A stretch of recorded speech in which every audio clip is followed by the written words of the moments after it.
wilderness, and the wilderness hears us. How are we feeling? That was a hell of an episode, and I think we need some people up here who can help us process what we just said. So can I get a big buzz for Sophie Thatcher?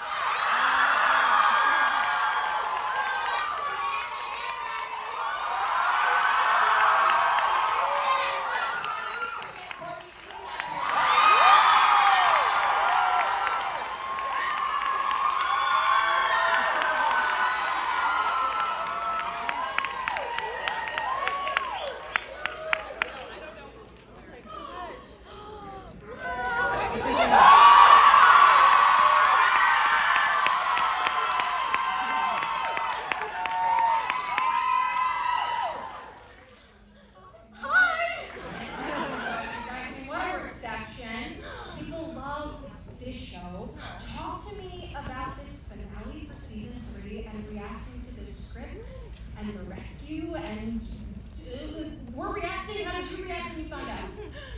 Kind of like you guys. Yeah, like this was a really big emotional one for all of us. I think. I mean, like the episode's called Full Circle for a reason. Like it's incredibly charged. We were all excited about it and looking forward to it. And I remember when the script landed in everybody's inboxes, we were all just like hunched over and being like, "What do you want to do?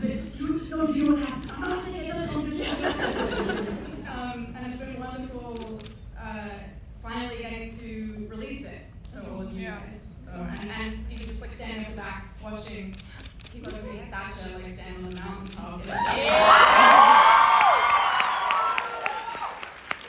amazing. Like we're so lucky. And now you know what I was smiling about.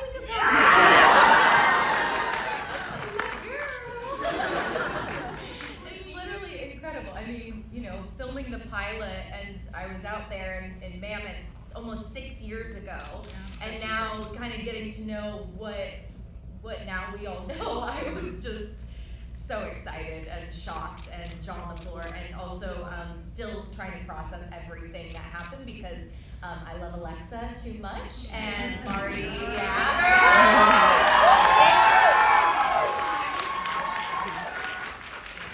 and epic death.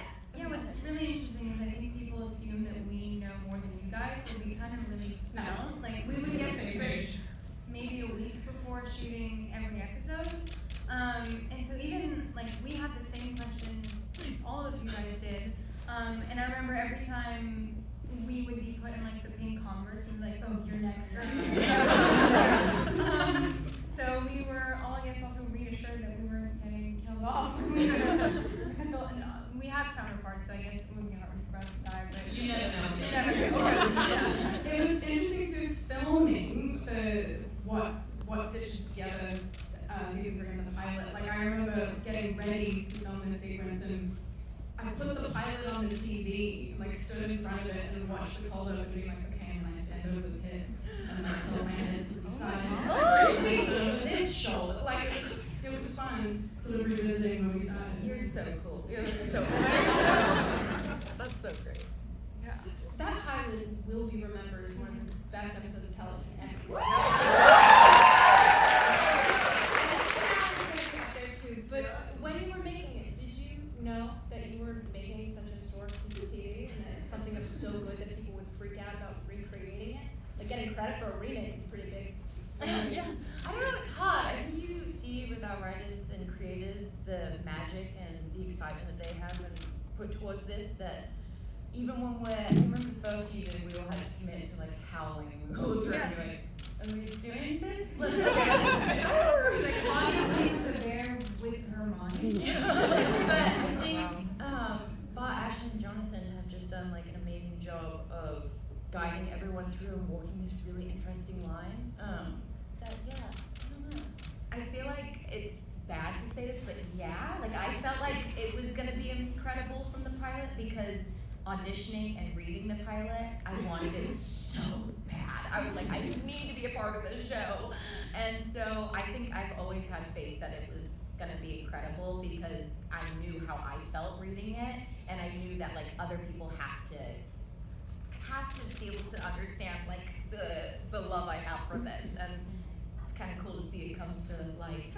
Yeah, I remember thinking, like, even at the very beginning, like, just if we pull this off, it's gonna be incredible. Like, this show has such a specific voice, and it's so unique and so special, and if we land the plane, it's gonna be fantastic. So it's amazing to see people respond to it positively. We opened up the question of tonight's panel to Reddit, and it was unreal how many people had things to say. And so a couple of the most popular questions we're going to ask now. One for you, Sophie, or Arshana. Talk to me a little bit about the experience of going from being one of the most beloved to being one of the most hated people on television.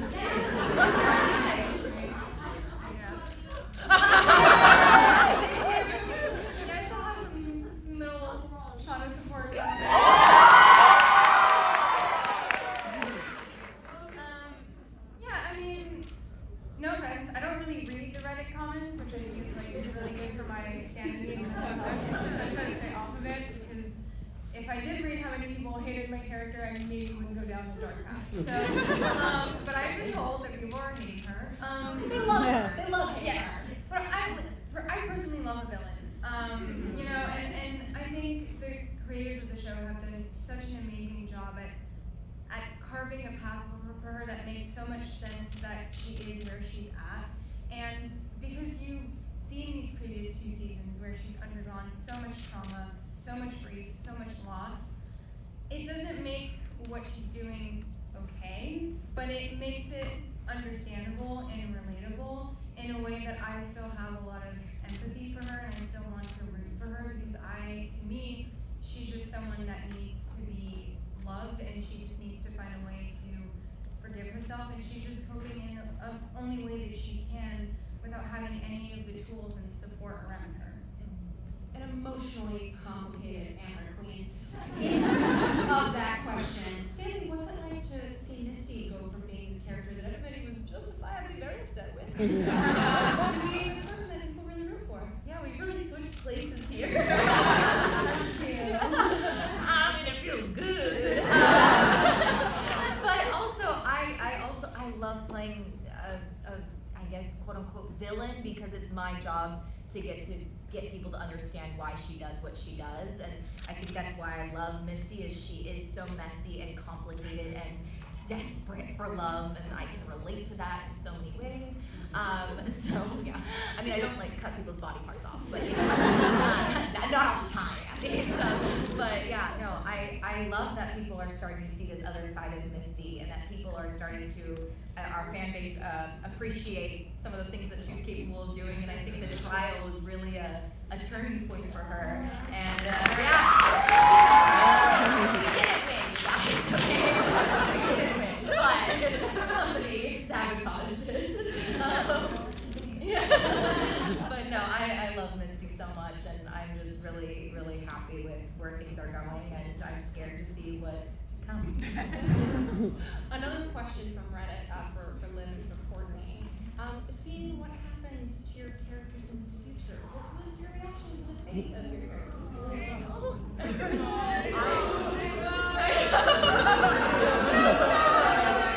It means you cared about them if you're this upset that I have left and our writers has done an amazing job. Also, you never know who's going to haunt in the world of the universe, and yeah, that's true. But no, it's always sad. I think I'm still in denial, so I'm in my head. Simon is going to haunt me, and we're just going to be doing scenes together in season 4, just us two.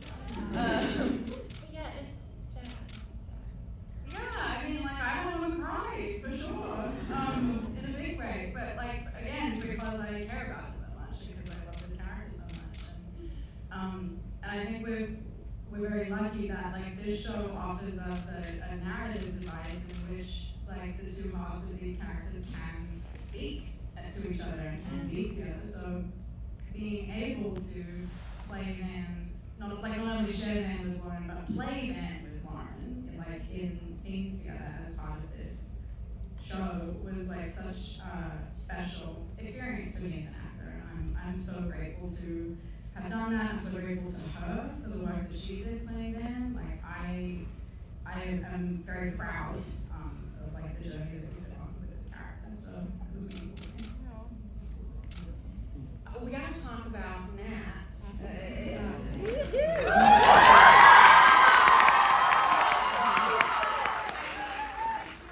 Of the season and the hero of the story in such a big way, and it had this, big finally getting it across the goal moment.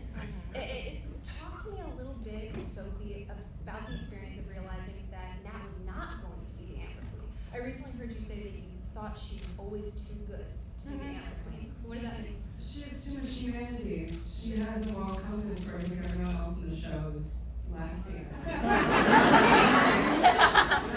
It just wasn't an option for her. She believes in fairness and equality, and you saw that from the pilot in little ways, that she couldn't hold on to that. She's dark, but not that dark. What do you keep looking at me for?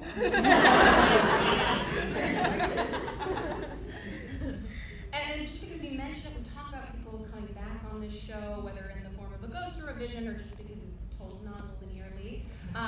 Sammy, I recently heard you talk about the loss of our dear coach Ben. Feeling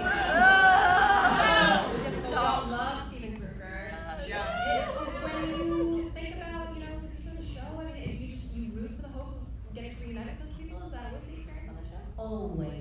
Always hoping for that. Unfortunately, Misty is, I think, one of the only ones who hasn't seen herself or seen her past self or seen visions or ghosts, or I haven't been visited by anybody, and neither is adult Misty. She doesn't see anybody really. We don't have I have that. enough voices in your head already. Me or Misty. But yeah, I really want Nuha, who plays Crystal, to come back and sing a little song in my ear, but to have Steven, if he could ever have his presence grace our set again, that would be incredible, because he is truly phenomenal, and I think this season was so good. He deserves all the awards. He was absolutely amazing. Because you haven't had the opportunity to act opposite Christina Ricci yet. Yeah. I was recently with a couple of you at her Walk of Fame star acceptance. It was very exciting. And she said something to me which I thought was really interesting. She said, I love seeing our young performers. I love what they're doing. They're such strong individuals, and they're so self-possessed, so talented, and to see the very specific personas that they're taking on and representing really fills me with joy. In the 90s, that's the kind of teenager I was. I was punk rock, and I liked the things that were not trendy, and I had a very strong identity. I have always respected the stars who have that. What does it mean to you to have legends like Courtney Eaton and Christina Ricci, just and looking at you as this like punk rock next phase for Hollywood? Like you're the coolest thing happening in LA today.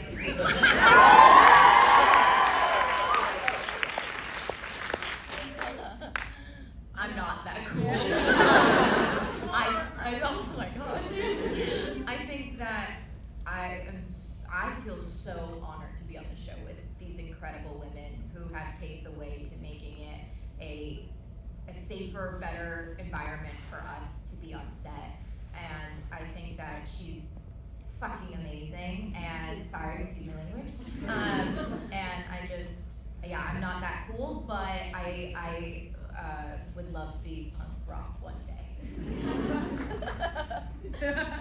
You are, They're legends, and that means the world to me. Like, it really means everything. And I've never heard that before, so thank you for saying that. It's really weird.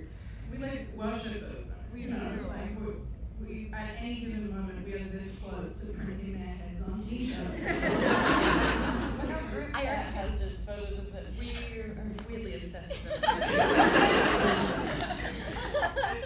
But they just also said, like, yes, it's like professionals, their work speaks for itself, and I look up to them so much, but also as like humans. Yeah. Like Melanie leads the show with such grace and generosity. And I've never met someone that no one can say a single bad thing about Melanie. She's like a mom to all of us. She goes the extra mile to make sure we're taken care of, that we feel comfortable, that we're listened to. And so, yeah, just on the human level as well, I feel like they taught us all so much.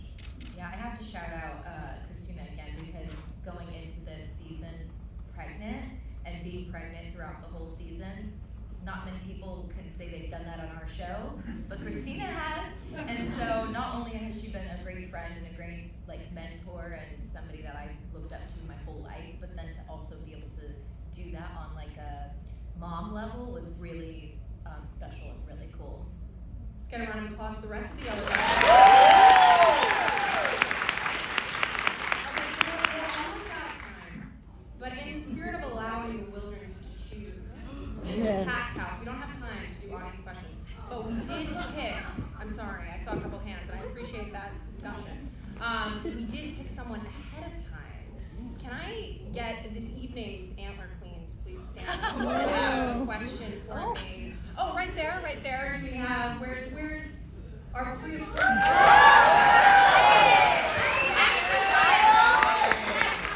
showrunner and executive producer, YELLOWJACKETS. Here's a question from the class. Please, Ashley. Okay, so huge channel. Oh my god, I'm so nervous. I know on this show there's this question of the supernatural versus the rational, and does it exist, and we don't know. But if it did exist, and you had to sacrifice someone to the world to get home tonight, Our creator show actually live. that's a free beer. What else I want to know? I think we all want to know. It doesn't have to be one of you, though. You could be anyone. I'll sacrifice myself. You would, my God. Go ahead. The pain. I wouldn't sacrifice myself. I know you would. That's why I would. I would lay my head down. Yeah. Chop it off. Like we have to kill him? And eat them and everything. Well, I mean, it would be hard to start a fire in here, so. I don't know where YELLOWJACKETS. It took me so little time to come up with You really put us in a spot. I guess we have to draw cards about it. Yes, sir. Well, now that we've gotten through the dead threat portion of the evening, actually, before you get that mic back, can you tell me, why do I recognize two of the people seated with you? That's because I'm sitting with Ashley Sutton.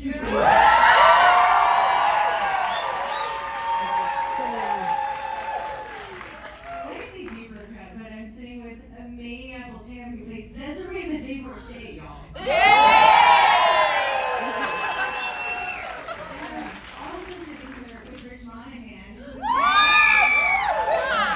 and Israel, who is our editor and creative Hannah.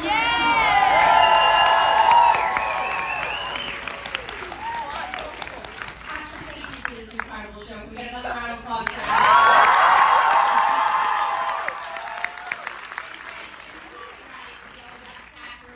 But before we go, we're going to do one more rapid fire before you guys get out of here. It's hard, in the spirit of the next couple, months or we're going to be missing a show that we all love so much.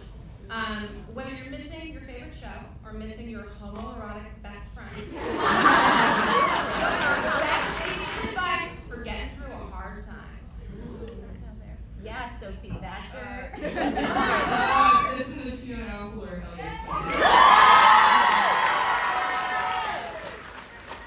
I use this great app called Headspace.